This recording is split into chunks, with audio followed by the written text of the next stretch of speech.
Hello guys, here it is a part of a computer science MCQ, and if you like, please subscribe my channel. Now first question is, MPEG involve both spatial compression and temporal compression. The spatial compression is similar to JPEG and temporal compression removes test frames. Options are voice, temporal, spatial and redundant. So here first I want to tell what is the meaning of redundant. Means repetition. Okay, so what is a spatial and temporal compression? When we want to compress video, then we use these two methods, spatial compression or temporal compression. When we want to compress a video, then we have to compress frame. A video is nothing but actually the sequence of frame, and typically at the speed of 15 frame per second. Our eye sees smooth motion. Okay, commercial motion picture use 24 frame per second or 72 screen illumination per second. Okay, this is a small brief information. Now what is the spatial difference between spatial and temporal compression? We understand that a video is nothing more than a sequence of video. So if we want individual frames of video being compressed, then it use spatial compression, and where we compress series of frame in a video, then it is a temporal compression. Okay, series of frame means,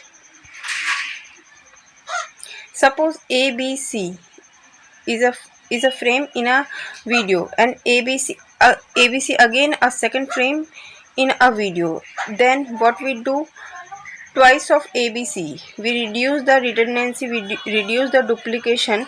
So what we are doing, we are doing temporal compression. We compress series of frame. Okay, ABC is a series and there are two series, ABC or ABC. We find both are same, then we compress it, and the sequence becomes twice ABC.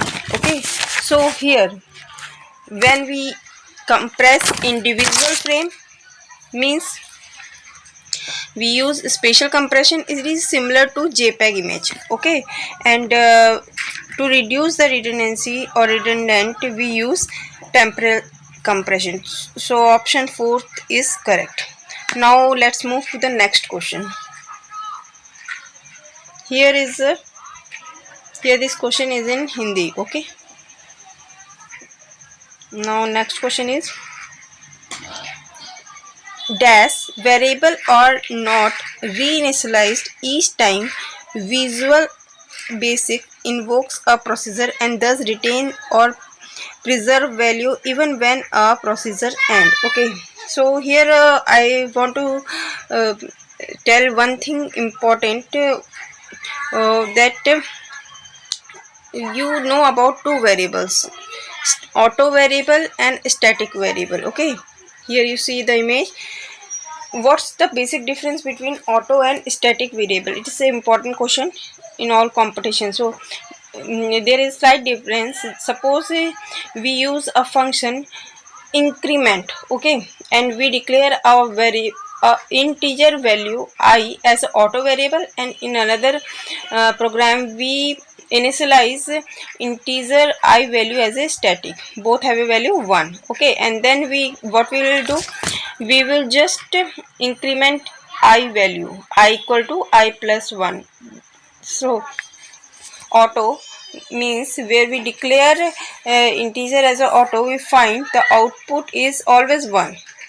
Okay, and whereas in a variable which we declare static, we find its a value increment 1, 2 and 3. So what we understand, it preserves the last value. Okay, so similar thing is here. So the variable are not reinitialized. It was not reinitialized. It retained its last value. Okay, so the option answer is static.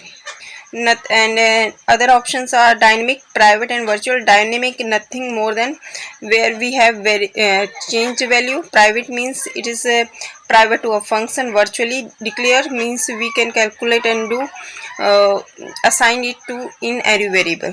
Okay, so option first one is correct. Now let's move to the next question.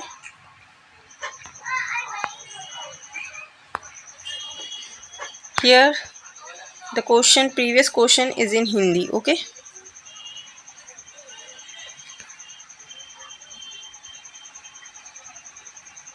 Question is, when a circular queue is implemented in an array, then which of the following condition holds when there is only one element in the queue? Okay, here first thing I want to tell the basic difference between queue and stack. Queue is based on FIFO and stack is based on LIFO. FIFO stands for first in first out, and in stack last in first out. So here I show you a picture of a queue where queue has two end. Okay, the front and the rear end. The front end is basically where we remove the data, where we execute the data, that is also called as DQ, and the rear end or the last end where we enter the data, so it is called as NQ. Okay, here I am showing you what is circular queue. In this example I show you only one data in a circular queue, so obviously here rear and front both are same, so nothing is null. Rear or equal to front, both are equal, and both are not equal to null. So option second one is true. Okay. Now let's move to the next question. Here the question is, how many gates would be required to implement the following Boolean expression after simplification? Okay, so here we see this is a Boolean expression, and in image you see there are various way to solve this Boolean expression, like annulment, identity, complementary law, De Morgan law. So there are different types of laws. Okay, so in this question here you see the solution that we take common C bar, and D plus D bar becomes 1 as per complementary law. So it's become A bar C bar plus AB C bar and AB bar C bar. Okay, again we use complementary law and take AC bar as a common and make B plus B bar equal to 1.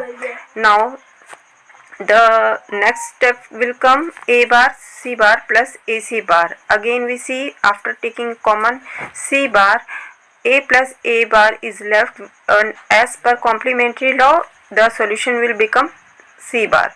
So how we will get C bar? We can use only a single gate, that is a NOT gate. When we put input as C, then output will be C bar. Okay, so this is a solution.